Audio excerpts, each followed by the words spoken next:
পিএইচপি কোরআনের আলো, পিএইচপি কোরআনের আলো। যুগী ঢাকার প্রতিযোগী হাফেজ মুহাসসিনুল ইসলাম সাহা। পিএইচপি কোরআনের আলো। السلام عليكم ورحمة الله وبركاته.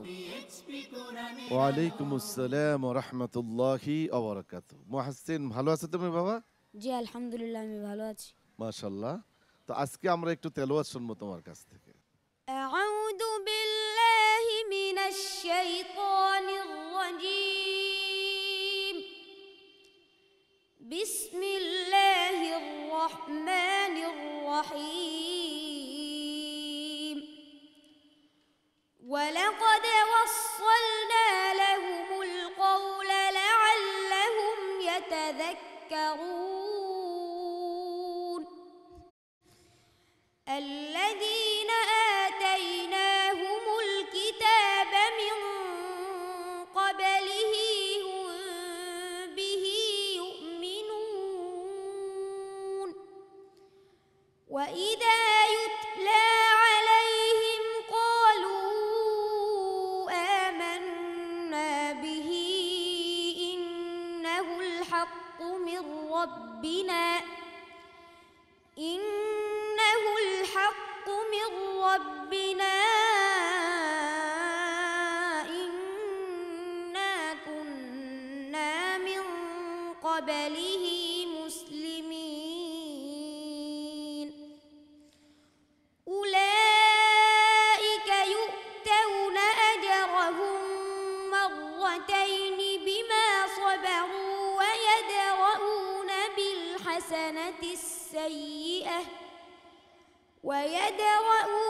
بالحسنة السيئة ومما رزقناهم ينفقون.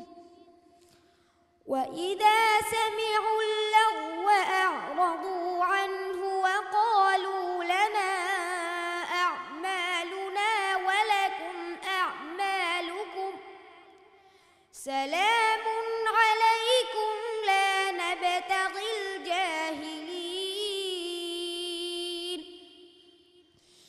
إنك لا تهدي من أحببت ولكن الله يهدي من يشاء وهو أعلم بالمهتدين. وقالوا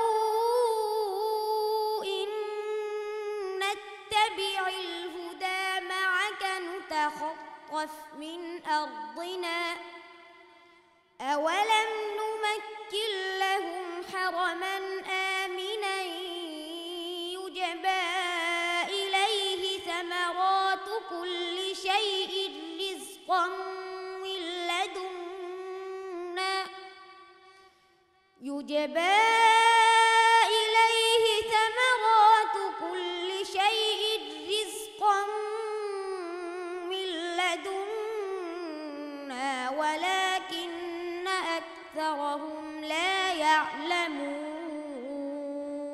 হাসবুক। صدق الله مولانا العظيم. মাশাআল্লাহ, মুহাসসিনুল ইসলামের তেলাওয়াত আমাকে মুগ্ধ করেছে। সম্মানিত বিচারক হাফেজ মাওলানা আবু ইউসুফ, আপনাকে কি মুগ্ধ করতে পেরেছে?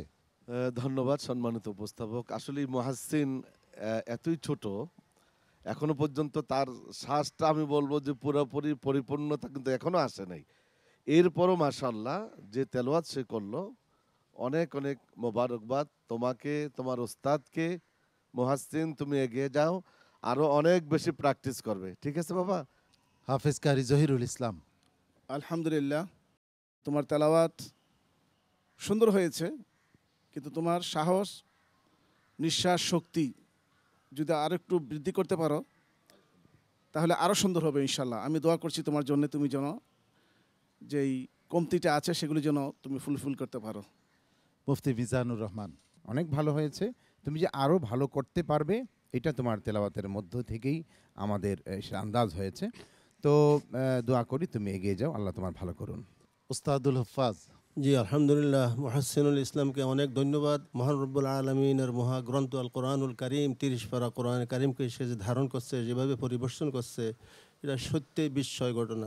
সারা বিশ্ববাসীর জন্য এটা বিস্ময়। আলহামদুলিল্লাহ, আল্লাহ তাআলা তাকে কবুল ও মঞ্জুর করেন, আমিন। মোহতারাম চেয়ারম্যান মহোদয়, মহাসিনুল ইসলাম নামটাই বলতেছে ইসলামের সৌন্দর্য। হুজুর বলেন আমাদের, তো আল্লাহর কাছে শুকরগুজারি করি মহান রাব্বুল আলামিন আমাদের এই সন্তানদের সিনার মধ্যে কোরআনে পাককে হেফজ করার তৌফিক দিয়েছেন, আলহামদুলিল্লাহ। মোহতারাম অতিথি জনাব শাহ বেলায়েত হোসেন। সত্যি আল্লাহর শুকরিয়া আদায় করছি, আলহামদুলিল্লাহ। দোয়া করি আল্লাহ এই সন্তানকে আল্লাহর এই মাহবুব বান্দা হিসাবে যেন আল্লাহ কবুল ও মঞ্জুর করেন। মুহাসসিনুল ইসলাম, তোমার জন্য অনেক শুভকামনা রইল। আগামী পর্বে আরও ভালো করতে হবে ইনশাআল্লাহ। السلام عليكم ورحمة الله وبركاته.